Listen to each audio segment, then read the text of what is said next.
A chuva caía fina e insistente sobre Salvador naquela madrugada de junho, transformando o beco lateral do Hospital da Misericórdia num espelho escuro e irregular.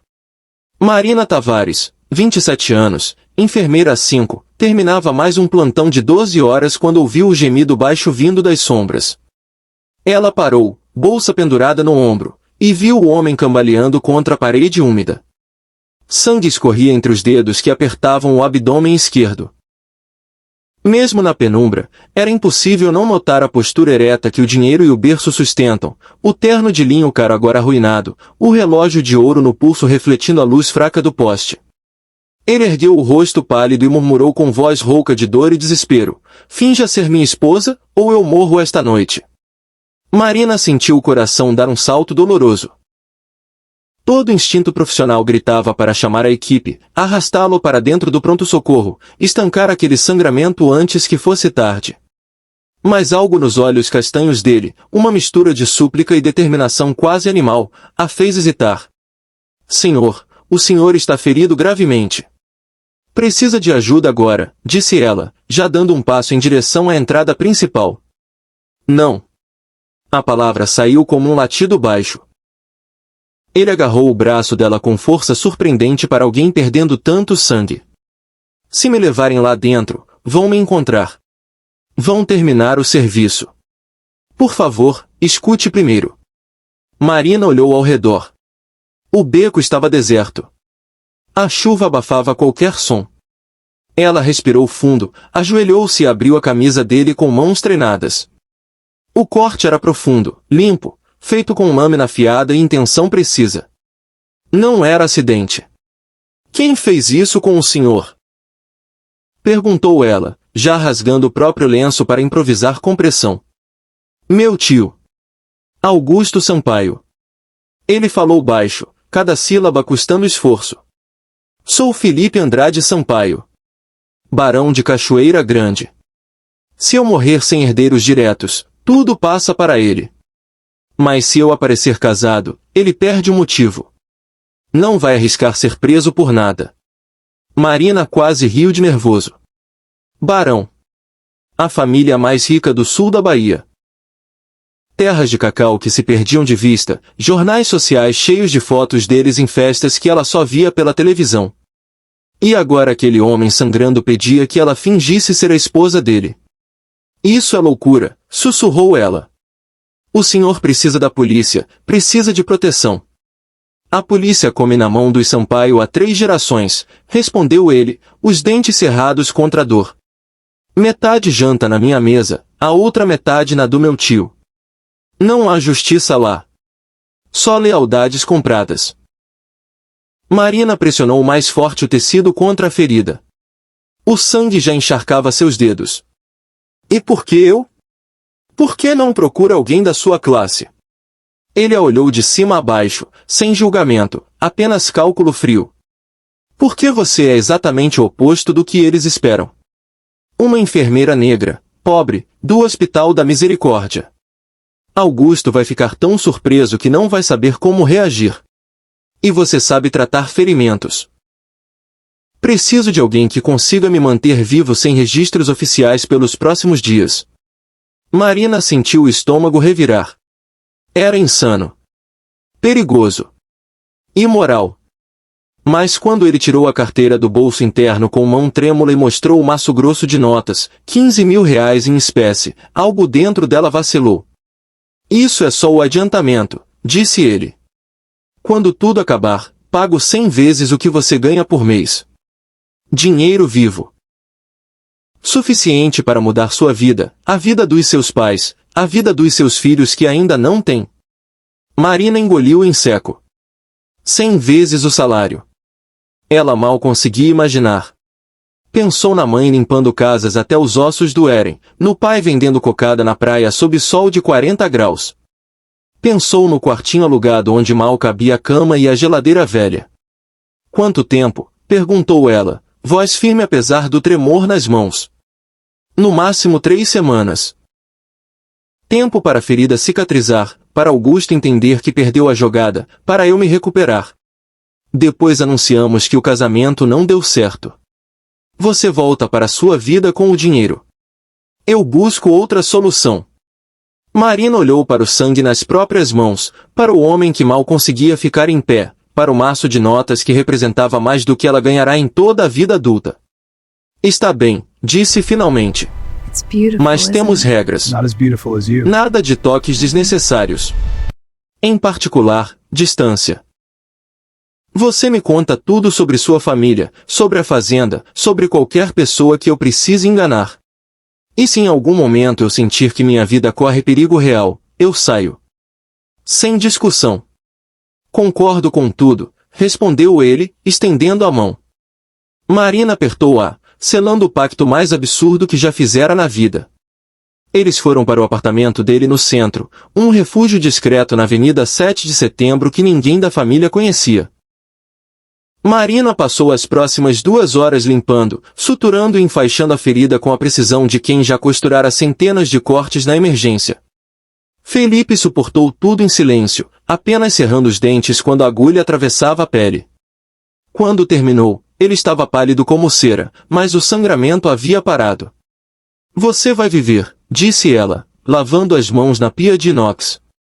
Mas precisa de repouso absoluto e antibióticos. Ele apenas assentiu, exausto. Obrigado, Marina. Você não faz ideia do quanto acabou de me salvar.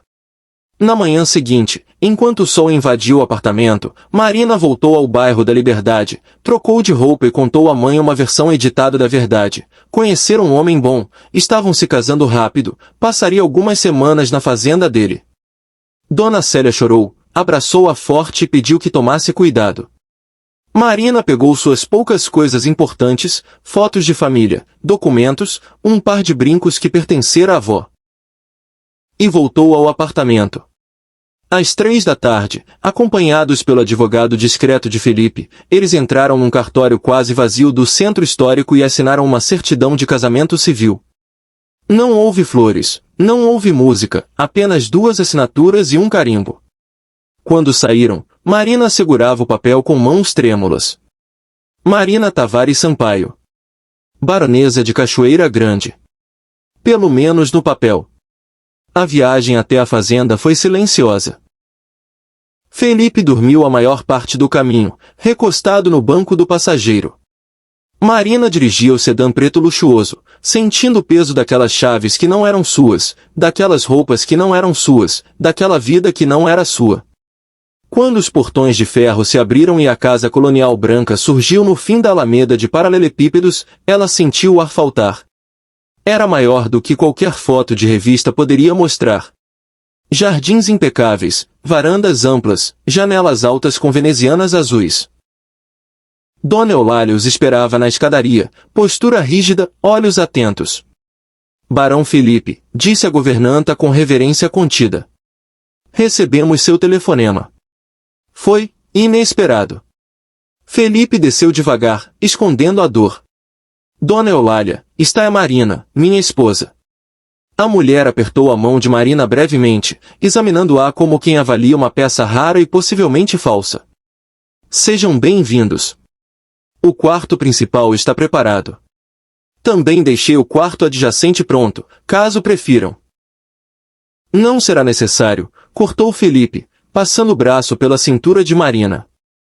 Minha esposa fica comigo. Marina forçou um sorriso sereno enquanto subiam a escada. Sentiu o olhar da governanta queimando suas costas. No quarto principal, Marina quase perdeu o fôlego. Cama de dossel, cortinas pesadas, janelas do chão ao teto com vista para os campos de cacau que pareciam não ter fim. É demais, murmurou ela. Felipe se sentou na beira da cama, fazendo careta. Você se acostuma. Ou aprende a fingir que se acostumou. Antes que pudessem conversar mais, Dona Eulália bateu à porta. Seu tio Augusto está subindo. Disse que não podia esperar. Augusto Sampaio entrou sem bater. Cabelo grisalho penteado para trás, bigode impecável, olhos azuis frios como lâminas.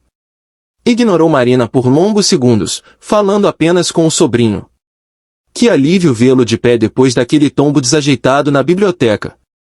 A voz era melíflua, mas carregada de veneno. Felipe respondeu com calma estudada. Tive sorte. Marina cuidou de mim imediatamente. Ela é enfermeira. Só então Augusto virou-se para ela, avaliando-a de cima a baixo. Então a senhora é a famosa esposa surpresa. Uma enfermeira. Muito conveniente.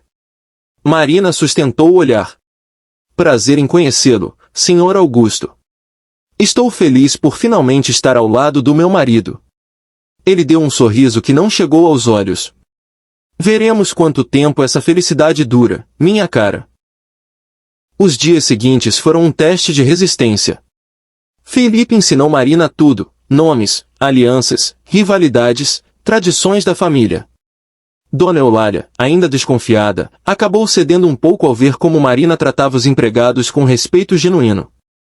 Juliana, prima de Felipe, chegou de Ilhéus e surpreendeu Marina com um abraço e uma frase sussurrada. Não sei qual é a história verdadeira, mas se Felipe confia em você, eu confio. O jantar de anúncio oficial foi um circo de olhares curiosos, perguntas veladas e sorrisos falsos. Marina dançou com Felipe, conversou sobre cacau, sorriu para mulheres cobertas de joias que a mediam como se fosse uma peça de roupa fora de coleção.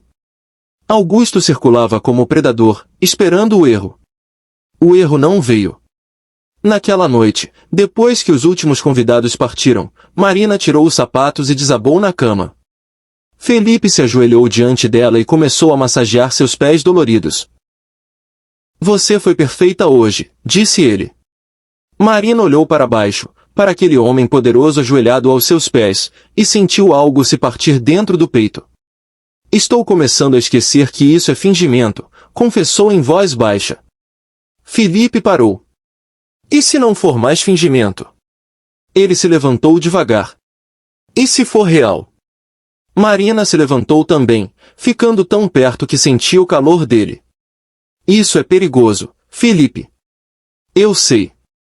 Mas quando foi a última vez que algo na minha vida fez sentido? Ele se inclinou. Deu tempo para ela recuar. Ela não recuou. O beijo começou hesitante, depois ganhou urgência, fome, desespero. Quando se separaram, ambos tremiam. 2 semanas, disse Marina, recuando. Terminamos o acordo como combinado. Depois, conversamos. Felipe aceitou, mas o ar entre eles mudou para sempre. A tensão cresceu a cada dia. Dormiam na mesma cama, mas agora a cada toque acidental parecia eletricidade. Rodrigo apareceu com acusações de desfalque, tentando incriminá-la. Felipe contratou auditores e virou o jogo. Juliana os alertou, Augusto planejava um ataque público. Não havia mais tempo.